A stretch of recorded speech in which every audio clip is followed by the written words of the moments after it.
The optimism that the 2022 season was an isolated incident for Mercedes has been dashed as the W14 faces comparable performance issues to its predecessor. Team boss Toto Wolff has stated that they may need up to a year to catch up with Red Bull as they have started the 2023 season considerably slower. What do the Silver Arrows have in mind exactly? Stay tuned to find out more. Although the Brackley team is rumored to be undergoing drastic changes, there is a small glimmer of hope that they may have a car to build upon for the future due to the absence of porpoising. There are speculations that they are planning to switch to a different concept, with rumors suggesting that they may abandon their current zero-pod side pods and adopt a style similar to that of Red Bull's. As Mercedes strives to catch up, their competitors are continuously improving, widening the gap between the Silver Arrows and the frontrunners.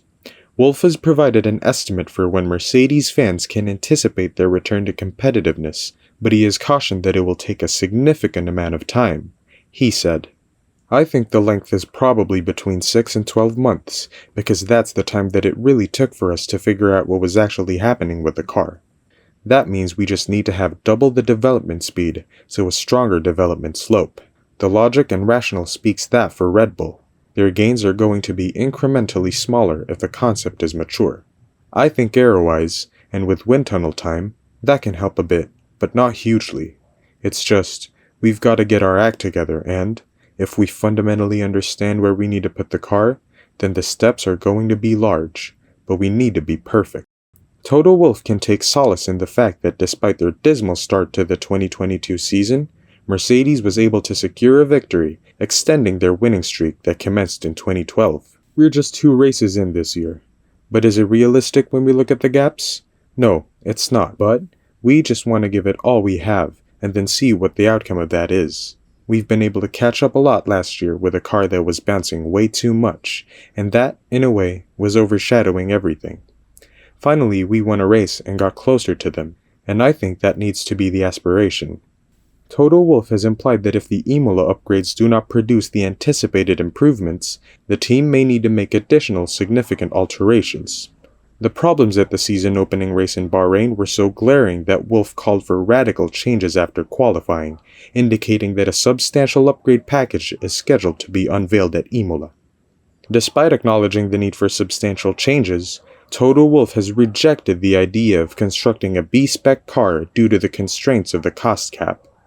When asked if Mercedes is contemplating a complete chassis overhaul for 2024, given the amount of time and resources the team could devote to it, Wolff stated that, "So when you speak about the chassis, the question is, do you speak about the monocoque and basically the tub, or are we speaking about everything else around? I think the monocoque is one thing, and that's obviously there are weight implications, COG implications, where does the driver sit, more forward or more rearwards. But I think the biggest gains that we need to find is how can we extract more downforce all around the track. These are the areas we are chasing now, and once you come to the conclusion in the next few months that that was the right avenue, then things are going to continue that way. If we see that is not enough to actually challenge at the front, then there might be more radical decisions that need to be taken." David Coulthard attributes Mercedes' struggles in coming to terms with their new reality in Formula One to the adage that success is a lousy teacher. Since the beginning of the V6 hybrid era in 2014, the modern Mercedes team has won a record-breaking 8 consecutive Constructors' Championships and 7 Drivers' titles, split between Lewis Hamilton and Nico Rosberg, establishing themselves as one of the most successful teams in F1 history.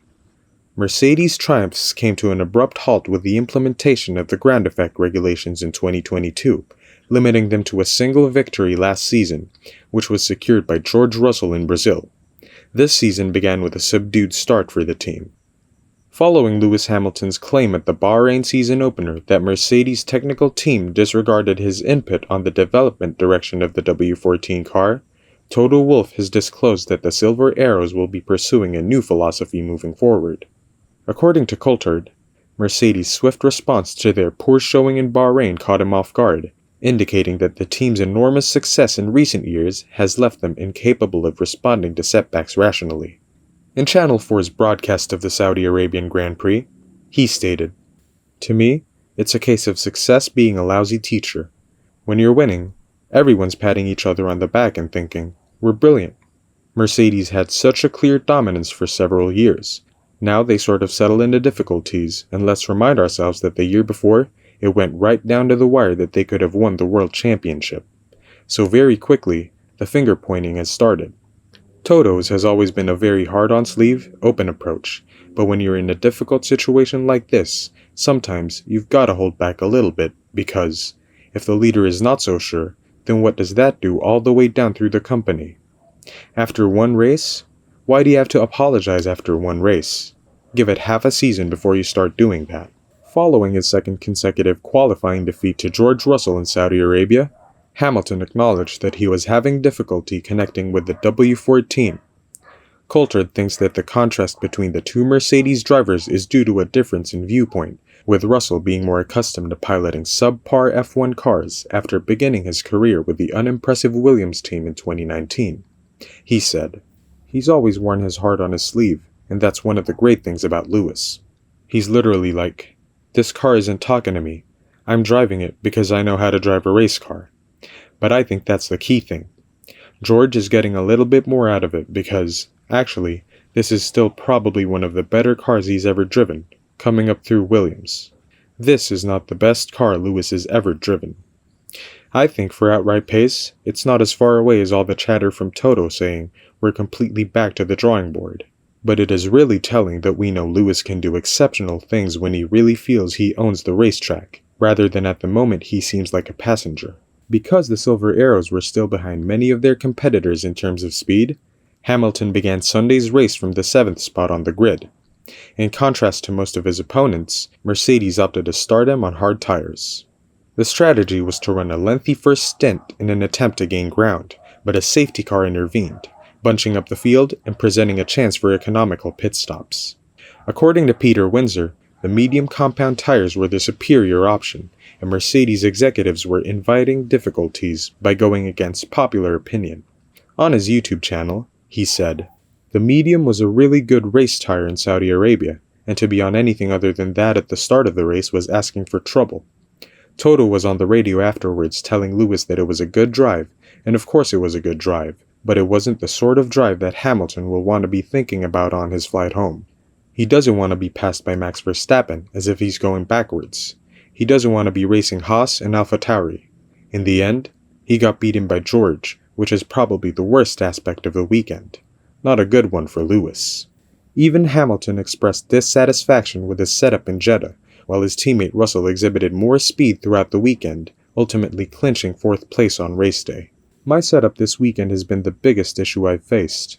I got it wrong for qualifying, and it wasn't good in the race either, so I struggled today," said the 7-time world champion. "We were trying to go long on the hard tire, but the safety car came out, so I had to pit. We just about managed to make the medium work, but it was a long second stint." The next Grand Prix of the season will be held in Australia, and Toto Wolff will be eager to witness a rapid change in the team's fortunes. Meanwhile, there are speculations that Hamilton is pondering over his future as he approaches the conclusion of his contract with the Silver Arrows. But what are your thoughts? Let us know in the comments below.